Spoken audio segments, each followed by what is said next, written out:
Problemado ka na naman ba tungkol sa usapin ng pera? Ako pa may tuturo sa inyo na napakasimple at napaka-epektibong pamamaraan upang sa ganon, kayo po hindi lagi namumblema tungkol sa usapin ng pera. Napakasimple nito pero very powerful mga bossing. Ang pinaka-importante nito ay focus ka lamang sa inyo pong ginagawa at naniniwala ka na makakamit nyo ang inyo pong mga pinapangarap. Ito po mga bossing ko ay isa sa mga paborito ko na pampaswerte. Subukan nyo rin po ito basta kapag ginagawa nyo ito mula sa puso ang pagwi-wish. Gawin nyo po ito mga bossing ko sa umaga. Sa umaga lamang habang ikay nakaharap sa liwanag ng sinag ng araw sa may silangan. Mag-wish ka. Sabihin niyo po sa pamamagitan ng aking sipag at tiyaga at pananalig sa mahal na Panginoon at sa ganitong mga pamamaraan na pampaswerte ay makakamit ko lahat ang aking mga pinapangarap. Siksik-liglig at umaapaw at maraming blessing ang darating sa akin. Ganoon ang mga pagwi-wish na walang gamit na sana, direct to the point mga bossing. Sabihin niyo po lahat na sa pamamagitan ng aking pagiging masipag at matyaga, mabibili ko ang pangangailangan ng aking pamilya. Mabibili ko ang matagal ng pinapangarap ng aking anak. Ganun po. Basta ako anong gusto po ninyo na mula sa puso ang pagwi-wish.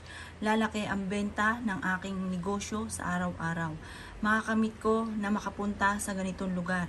O, bahala na po kayo mga bossing basta pagdating sa usapin ng kaperahan. Or kaya ay mananalo na ako ng jackpot sa numero na madalas kong tinatayaan. Kagaya ng 4, 3, 20, 10, 28 at 19. Ganun po lagi mga bossing ko ang gagawin po ninyo.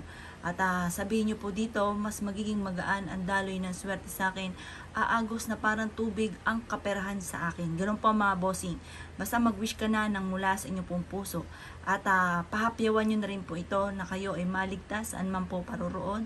Kayo po hindi magkaroon ng karamdaman at kayo po ay magkaroon ng isang masayang pamilya.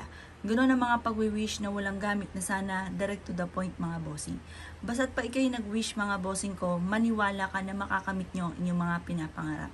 Walang iba na bibilib sa inyo hanggat wala pa kayong nararating, kundi ang inyong sarili. Kaya kailangan mga bossing ko, maniwala ka na makakamtan ninyo ang inyong pong mga pinapangarap.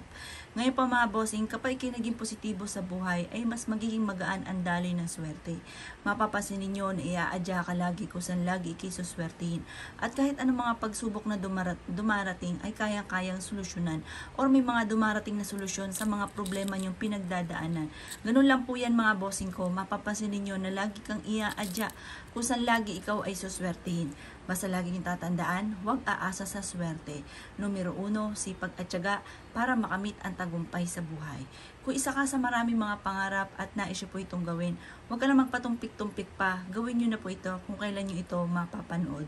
At mapapasin ninyo na laging iaadya ka naman kung saan lagi ikaw ay suswertihin.